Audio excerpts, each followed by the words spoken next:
Hello, thanks for your interest and for taking the time to watch this presentation.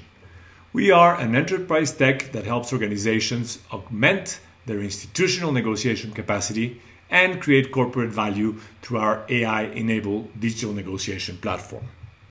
Most negotiators and organizations believe they are reaching good deals. There must be some truth to this, otherwise organizations wouldn't be sustainable. The problem is that we use the wrong metrics. We tend to believe, for example, that good deals are simply those acceptable to the parties involved and that good negotiators are those who systematically reach agreements. Most of all, we believe that good deals makers make compromises that are more favorable to them than to their counterparts. We now want to address the question of whether you believe your organization is reaching good outcomes, could it get better deals, or is it systematically achieving great outcomes? Perhaps the best way to reflect on whether you are reaching suboptimal deals or not is by using the famous story by Mary Parker Follett, one of the pioneers in the field of negotiation. The story goes that two siblings are fighting over the last orange left in the house. How would you resolve this dispute? Most of us would split the orange in half. It is a fair compromise and it protects the relationship. The problem is, as we can see in the orange meters, that both sisters are now only partially satisfied. This begs the question of whether you think it is possible to find a better outcome. What if you were to find out that one of them wants to drink juice and the other wants to bake a cake? If you understand the underlying interest, the optimal outcome would be for one of them to take 100% of the pulp and for the other to take 100% of the peel. As you can see with the orange meters, now they are both fully satisfied. In negotiation, most people settle for suboptimal outcomes. Yet, when asked, 90% believe that they reach at least a good deal. This is research by Kellogg. Also, research by Kellogg shows that 80% of negotiators leave on average 20% of value on the table. After knowing this, is your organization satisfying, reaching simply acceptable outcomes, or is it optimizing its negotiation outcomes and maximizing value capture? We are addressing the problem that 80% of organizations systematically reach suboptimal negotiation outcomes. The reasons are that organizations do not consider negotiation a strategic corporate competency they must develop or an essential process for corporate value creation. In addition, they do not tap into their tacit negotiation knowledge and experience, nor establish formal organizational negotiation structures. As a result, they make the following mistakes. Their negotiators leave value on the table. Their negotiators settle for too little and end up with a tiny slice of the pie. Their negotiators walk away from the table when an agreement would have been better, often due to hubris. Their negotiators accept something worse than their best walkaway alternative, mainly because they do not try to improve their walkaway options. Our solution centers on enabling organizations to develop an institutional negotiation capacity instead of relying on groups of individuals with an ad hoc approach to negotiation, which may or may not be negotiating well on behalf of the organization. Our solution is powered by our Negotiation by Design digital negotiation suite, and it offers specific applied knowledge for the functions of procurement, sales, and labor negotiations. We are also developing applied knowledge for other areas. Often, organizations have a rich knowledge and expertise in negotiation.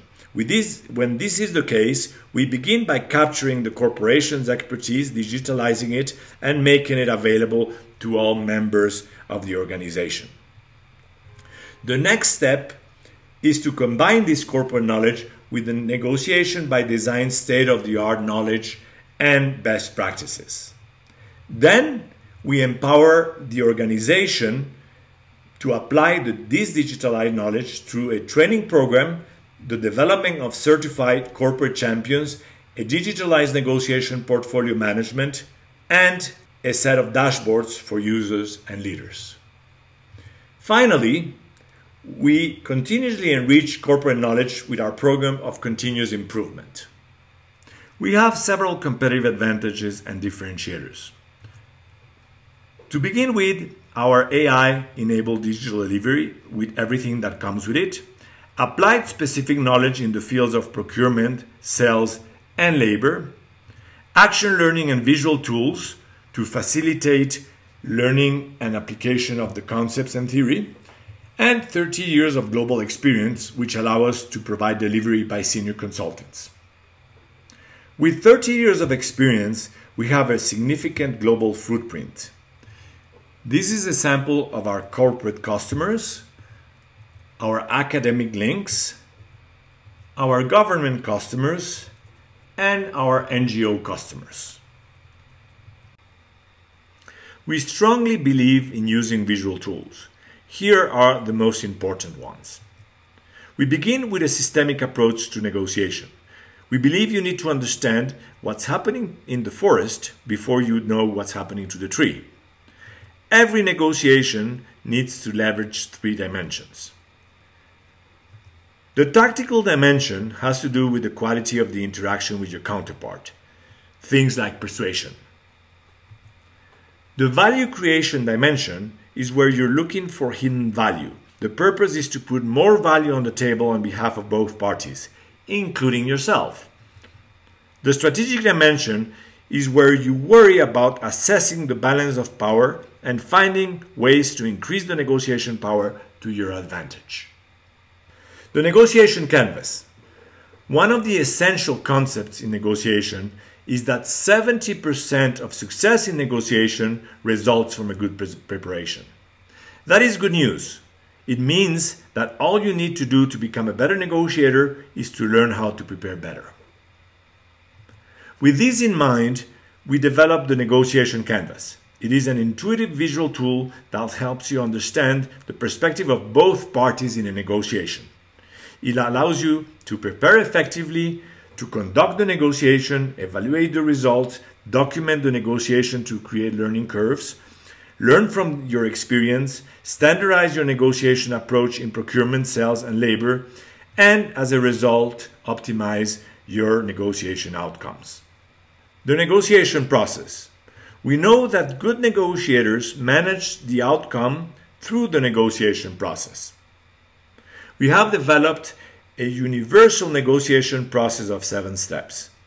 Preparation to anticipate, strategic positioning to shift the balance of power to your advantage, trust building, information exchange, mainly to find hidden value in the negotiation, value offers design, where you prepare your proposals or counter proposals, negotiation, and agreement. Focus.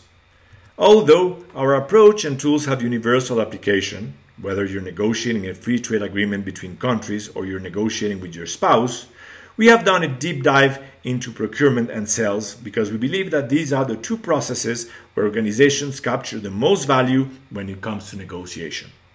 For procurement, we have used the Krachlik matrix. This matrix establishes that you have 4 types of vendors, and as such, you need to approach each type of vendor differently. When negotiating with a strategic vendor, you have to focus on securing a competitive advantage. With a critical vendor, your focus is to reduce risk. With a leverage vendor, your focus is to minimize price, and with an acquisition vendor, your focus is to streamline the administration of purchasing. For sales, we use a version of the Boston Consulting Group matrix. Here we propose that you have 4 types of customers. You have core customers, growth customers, profitable customers, and nuisance customers. Each one requires a different approach to negotiation. When you put these ideas together, you realize that in any negotiation, you always have 2 perspectives to the negotiation. In this case, whether you are buying or selling, you always need to understand your counterpart's perspectives. For example, the dynamics of negotiation between a nuisance customer and a strategic vendor will be very different from those between a core customer and a strategic vendor. As such, you have 16 possible types of interactions between a customer and a vendor. We have digitalized specific advice for the three main tools we have proposed to you, the three dimensions of negotiation, the canvas, and the negotiation process, to provide applied knowledge for these 16 types of interactions. As you can see, we can help you improve your teams and organizations' negotiations capability. Let us show you how. Thank you.